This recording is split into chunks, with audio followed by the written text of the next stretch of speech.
Good evening, sir. Good evening, buddies. Now, let's talk about my topic, the relationship between cultural and moral values. Okay. It is being distorted when it is used to. What's the means that something is being changed or twisted from its original meaning or purpose when it's used in a certain way. This could refer to a concept, a message, or an even physical object that is being misrepresented, or misunderstood when applied in a particular context. Okay, let's give some example of being distorted when it is used. Like for example, selfish ends. Gain selfless ends is wait.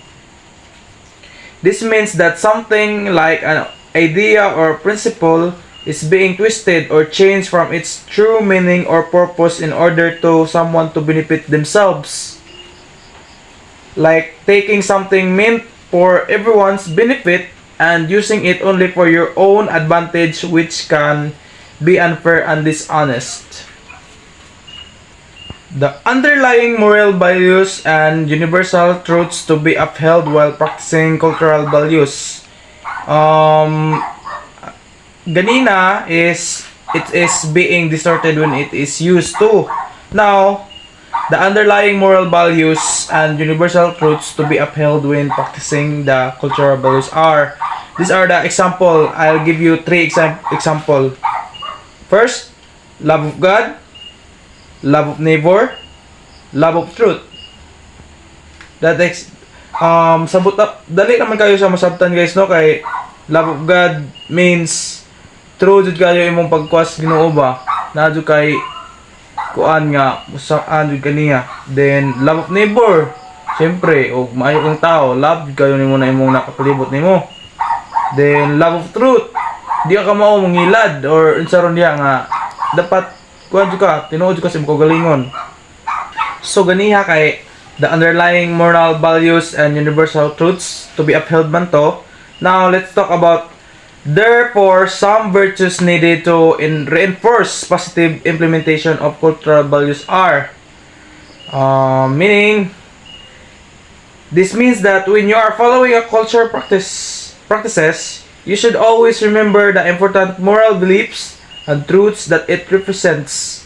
These values are the like foundation of the culture and should be respected and followed whenever you're engaging in any cultural activity. They guide how you behave and treat others while honoring the traditions and beliefs of your culture. Nabilong diri sa virtues needed to reinforce positive implementation is tulo ni siya hatag ko ninyo tulo ka example. First, humanity. Humanity is necessary virtue to reinforce positive implementation of culture values because it emphasizes empathy, compassion, and understanding towards other. When people treat each other with humanity, they uphold the dignity and worth of every individual, fostering harmonious relationships within the cultural community. This virtue encourages kindness, generosity, and respect, promoting exclusivity and acceptance of diversity, which are essential for the positive expression and preservation of cultural values.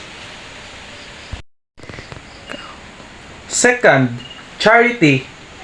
Charity is a virtue needed to reinforce positive implementation of cultural values because it embodies the spirit of giving, generosity, and selflessness. By practicing charity, individuals demonstrate compassion and empathy towards those in need within their cultural community. This virtue fosters solidarity, and support among members, strengthening the bonds and mutual aid and cooperation. Third, justice. Justice is a virtue needed to reinforce positive implementation of cultural values because it ensures fairness, equality, and accountability within the community. When people uphold justice, they strive to treat everyone fairly and impartially, regardless and differences. This virtue helps resolve conflicts peacefully and promotes harmony by addressing grievances and upholding the rights of all individuals. And that would be all. Thank you.